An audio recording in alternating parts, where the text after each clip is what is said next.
우리 다 같이 사도신경으로 우리의 신앙을 고백하겠습니다. 나는 전능하신 아버지 하나님 천지의 창조주를 믿습니다. 나는 그의 유일하신 아들 우리 주 예수 그리스도를 믿습니다.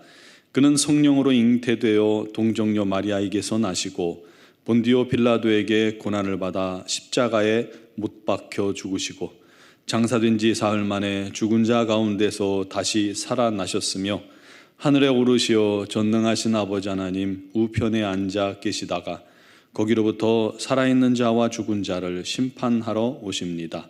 나는 성령을 믿으며 거룩한 공교회와 성도의 교제와 죄를 용서받는 것과 몸의 부활과 영생을 믿습니다. 아멘. 찬송가 419장 찬양 드리겠습니다.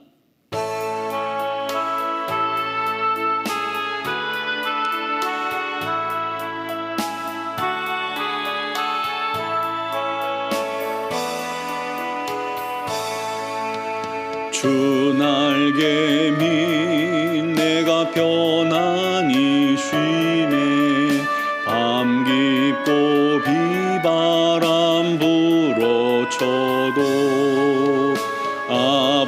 아버지께서 날 지켜주시니 거기서 편안히 쉬리로다. 주 날개미 편안하다. 그 사랑 끈을 짜니뇨. 주 날개미 내 쉬는 영혼 영원히 거기서 살리. 주 날개미 나의 피난처 되니 거기서 쉬기를 원하노라.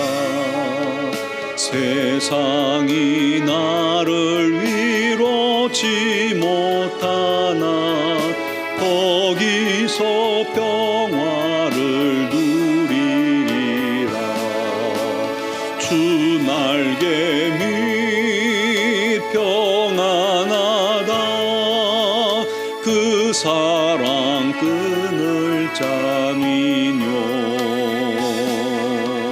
주 날개미 내 쉬는 영혼 영원히 거기서 살리. 주 날개미 참된 기쁨이 있네. 고달픈 세상 길 가는 동안 나 거기 숨어 돌보심을 받고 영원한 안식을 얻으리라. 주 날개미 평안하다. 그 사랑 끈을 짜니뇨. 주 날개미 내 쉬는 영혼 영원히 거기서 살리. 아멘. 오늘 우리에게 주신 하나님 말씀은 시편 11편 1절에서 7절 말씀입니다. 제가 봉독하겠습니다. 내가 여호와께 피하였거늘 너희가 내 영혼에게 새같이 네 산으로 도망하라 함은 어찌함인가. 악인이 활을 당기고 화살을 시위에 먹이며 마음이 바른 자를 어두운 데서 쏘려 하는도다. 터가 무너지면 의인이 무엇을 하랴. 여호와께서는 그의 성전에 계시고 여호와의 보좌는 하늘에 있으며 그의 눈이 인생을 통촉하시고 그의 안목이 그들을 감찰하시도다. 여호와는 의인을 감찰하시고 악인과 폭력을 좋아하는 자를 마음에 미워하시도다. 악인에게 그물을 던지시리니 불과 유황과 태우는 바람이 그들의 잔에 소득이 되리로다. 여호와는 의로우사 의로운 일을 좋아하시나니 정직한 자는 그의 얼굴을 배우리로다. 아멘. 시편 11편은 다윗이 큰 위험을 당했을 때 믿음으로 하나님께 피했더니 친구들이 마치 사냥꾼에게 쫓기는 새가 자기 산으로 재빨리 날아서 피하는 것처럼 다윗 너도 빨리 고향이나 안전한 곳으로 피신해 하고 주변에서 권면하고 있는 겁니다. 그들 향해 다윗은 나는 하나님만 의지하겠노라 하고 신앙 고백하고 있는 그런 모습입니다. 즉 절체절명의 위기 속에서 하나님보다는 보통 다른 인간적인 방법을 써보고 싶은 강력한 유혹이 우리에게도 직면하게 되죠.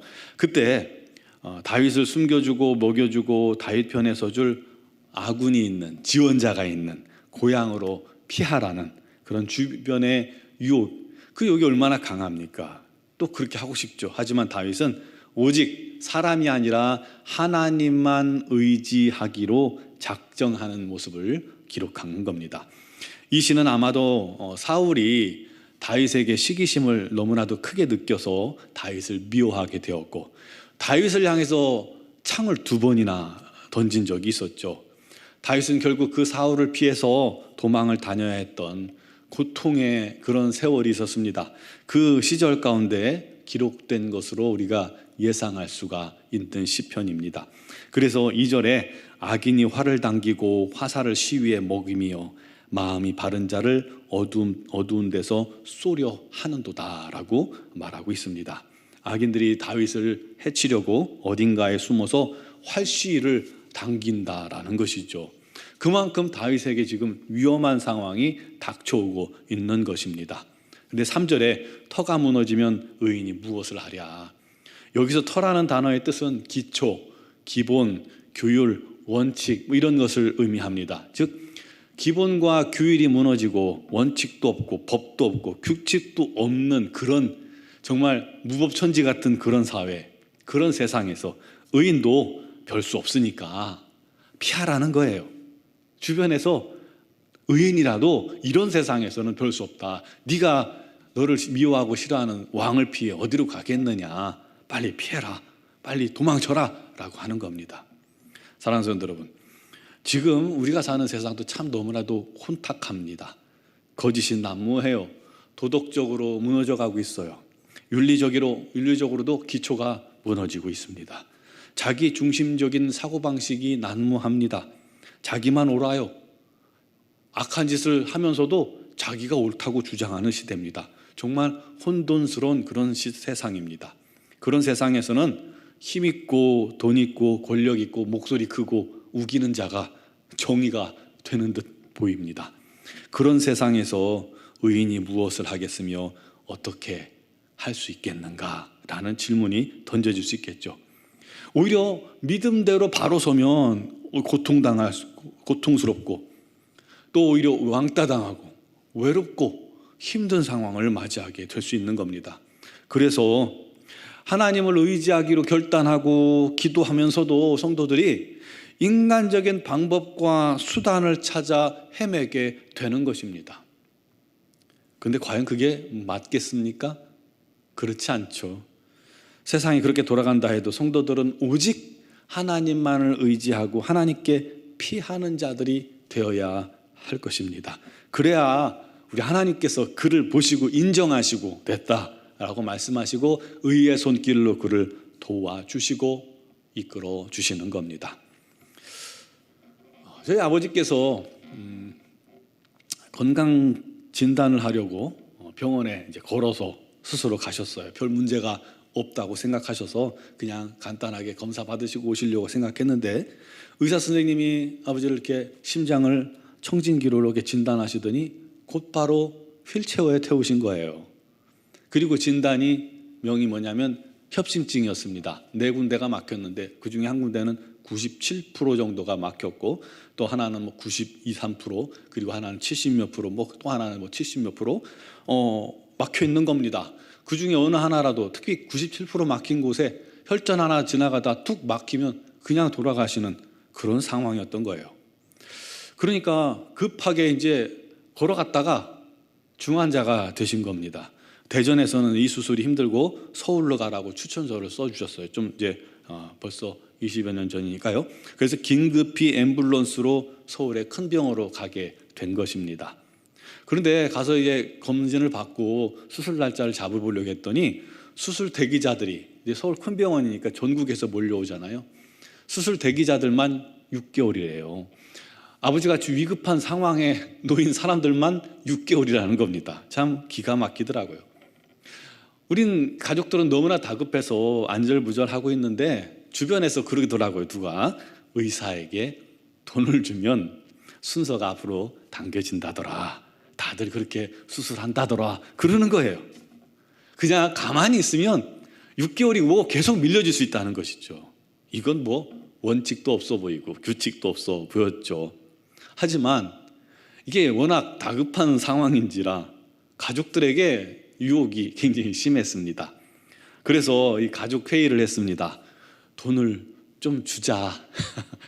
우리 아버지를 돌아가시게 할 수는 없지 않는가. 한편에서는 아니다. 목사 가정에서 덕이 안 되게 이게 돈으로 또 순서를 앞당기고 똑같이 위급한 사람 앞당겨서 되겠느냐.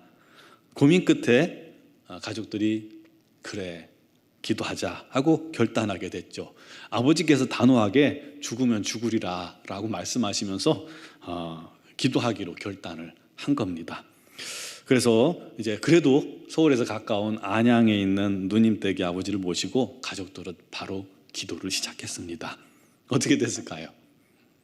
6개월을 기다려야 한다고 했는데 우리는 아무것도 한 게 없는데 다음 날 전화가 와서 입원하고 그 다음 날 수술을 하게 됐습니다. 수술을 잘 됐고 그렇게 아버지께서는 10년 연장된 삶을 사셨습니다. 하나님께서 하나님만 의지하기로 결단하고 기도하는 저희 가족을 불쌍히 여겨주셨던 겁니다. 만약 인간적인 방법을 써서 막 돈을 쓰고 뭔가 노력했다면 원치 않는 상황이 벌어졌을 수도 있었겠죠.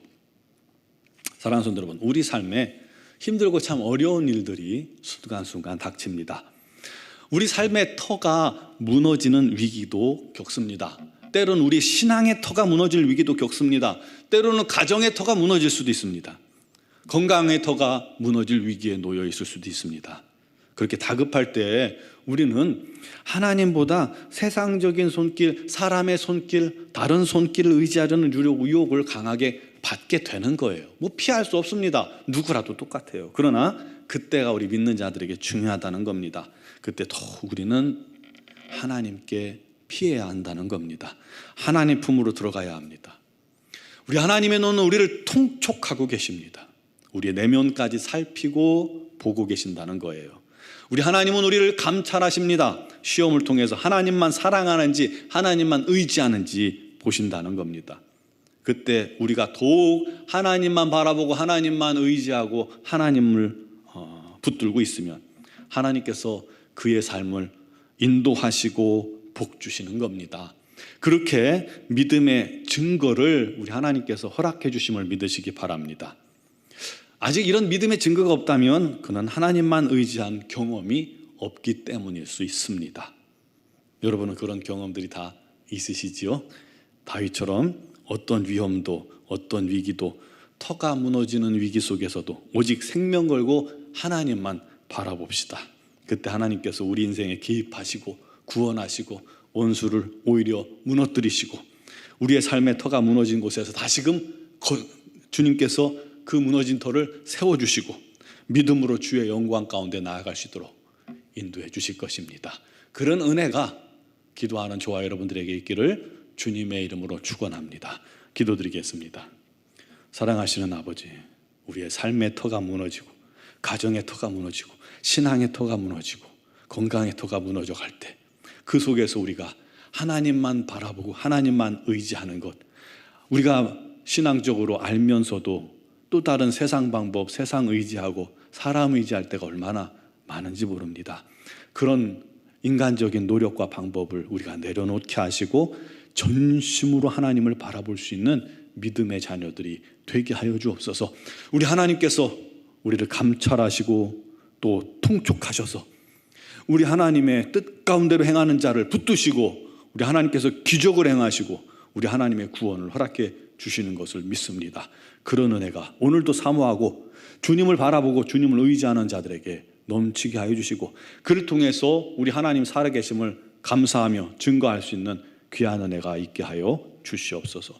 오늘도 주 앞에 나온 사랑하는 성도들 중에 육신의 질고로 말미암아 어려움 당하는 지체들 우리 하나님 기억하여 주시고 그 영혼을 주님 치유하여 주시옵소서. 우리 하나님께서 함께 하시면 능치 못할 질병이 없고 치유치 못할 질병이 없사오니 우리 하나님의 은혜로 강건케 하여 주시옵고 날마다 치유의 왕선을 받아사 아버지 하나님 안에서 건강한 몸을 소유하게 하여 주시옵소서. 아버지 또 이 수능생들이 수능을 잘 마치게 해주시니 감사합니다. 앞으로 대학 입시의 모든 과정을 우리 하나님 손에 의지하오니 우리 하나님께서 좋은 길로 또 맞는 길로 합당한 길로 인도하여 주시옵소서. 취업을 위해 기도하면서 준비하는 자녀들도 우리 하나님께서 선한 길로 인도하시고 예비하시고 또 각 가정마다 사업의 문제, 직장의 문제, 자녀의 문제 모든 문제를 우리 하나님께 아뢰을 때 우리 하나님께서 응답하여 주시옵소서. 우리 노원중학교가 날마다 깨어 기도하게 하시고 우리 하나님 영광 나타나게 하시고 부흥이 임하게 하시고 또 많은 영혼들이 주께 돌아와 구원받는 은혜가 있게 하여 주시옵소서.